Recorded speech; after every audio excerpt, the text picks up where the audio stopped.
Greetings. Welcome to the second session of FireScope's virtual bootcamp around IT service outcome management. So today's topic is how this approach differs from traditional monitoring strategies. If you haven't had an opportunity to review the Introduction to Service Outcome Management, I highly recommend you take a look at it as soon as you get an opportunity. I think you'll find it an interesting view. So when learning new concepts like service outcome management, it's helpful to frame it in terms of the known existing traditional monitoring strategies. And if I were to look back at what potentially the strongest weakness in traditional monitoring approaches is where does it end? Most organizations go through a journey similar to this. I have an environment, I start seeing some issues, or I get calls to the help desk about outages that IT didn't identify. So what do? They purchase a monitoring tool. Very soon they start having additional issues that are being reported that the tool wasn't able to identify, either because it's in a different layer of the stack that isn't currently under observation, or it's metrics that I'm not currently collecting. Either way, I end up purchasing an additional monitoring tool. Then I get more calls, so I buy another tool, then another tool. And it goes on and on and on until I end up with, in most organizations, a dozen or more monitoring and management tools, each looking at a different slice of the service stack, each of them with little to no integration across the different products. So as a result, I end up with a very disjointed view of my services. From an operational standpoint, what I start seeing is an environment where I've got a bunch of issues going on at once. I don't have the staff to tackle each of these issues individually, so I've got to find a way that I can start filtering out some of the noise of these events and really focusing on the ones that impact the business the most. Well, in that dozen or more monitoring environment, that's difficult to do. All of these events look important. So one approach historically has been to apply IT service management, which in most cases is just organizing my individual CIs or my servers or my network assets into the services that they contribute to. Now, this is useful. It does help me eliminate some events that do not directly impact a service, and therefore they can either be deprioritized or ignored.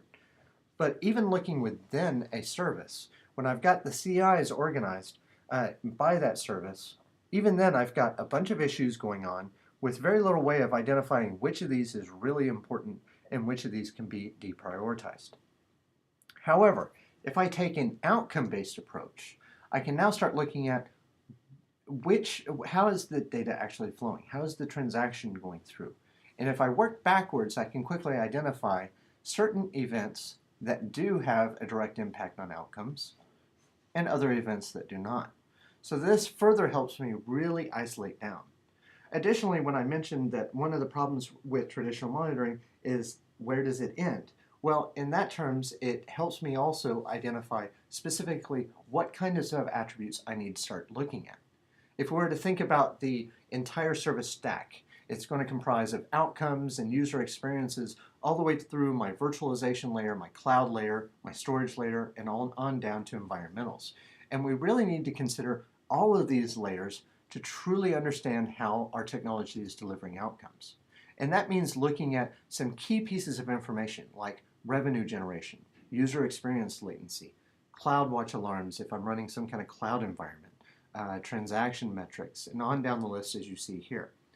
Now, that means in an outcome-based environment, if I can get all of this data into a single repository where I can do some analysis across traditional thresholds, I can really start understanding how individual attributes actually have some dependencies across CIs.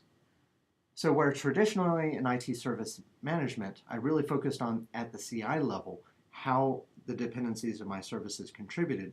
From an outcome-based approach, I can really start looking even deeper into the system to start seeing how individual attributes are more important than others that I really need to focus on. And this is going to help IT really focus on a smaller set of data to look at, where their view is much more meaningful. So if I were to summarize the key differences in a IT service outcome management approach, there's really going to be 5 key elements here. The first is the fact that we're going to integrate outcome attributes, and we will definitely have a session later on that describes how we actually get to those attributes. Now, those outcomes could be anything from revenue generation to email delivery rates or manufacturing rates. Essentially, any kind of outcome that prompted the investment of the service to begin with. The second key difference is the fact that we're going to have a single repository for all of my attribute data across the stack. We're going to normalize that data, and that's really what's going to enable me to start looking across traditional silos and really identifying which attributes are most important, which actually reflect the ability of the organization to achieve outcomes, and therefore get much more meaningful information. Now, the data blending we've also previously discussed, it's really reliant on that single repository. But where it's also interesting is it's going to enable the next element, and that's some aggregate analysis at layers between the CI and service. So historically, with ITSM approaches, you've really had the choice of either a 10,000-foot view of the services themselves or a 1-foot view of the individual CIs, with practically nothing in between. From an outcome-based approach, I'm going to be able to aggregate out sub-processes or sub-services that I can now do some aggregate analysis to. That's going to make it much easier for me to manage the entire process. And then finally, because of all this, we're going to be able to extend our dependency model of our services from individual CIs down to the individual attributes that directly affect how we achieve our outcomes.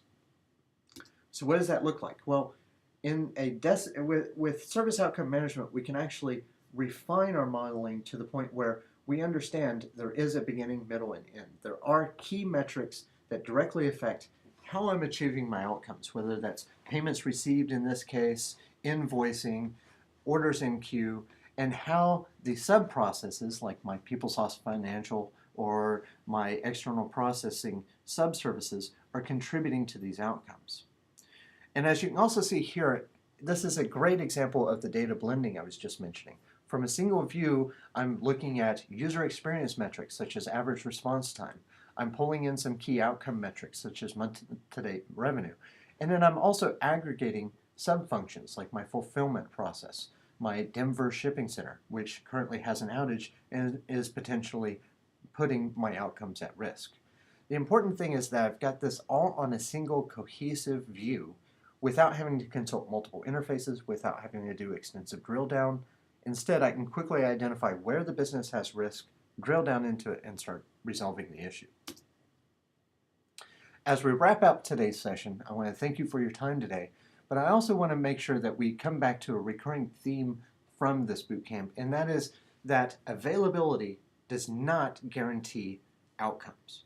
And for IT to get back to its roots and really show that it delivers value to the organization, we have to reinforce this kind of thinking. We have to go back and start thinking about, why did we invest in technology? Did we achieve the desired outcomes?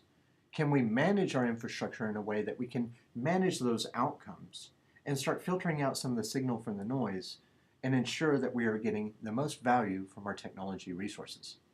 In coming weeks, we're going to dig deeper into a lot of these concepts and how to achieve IT service outcome management, and we look forward to you joining those future sessions. Thank you, and have a great day.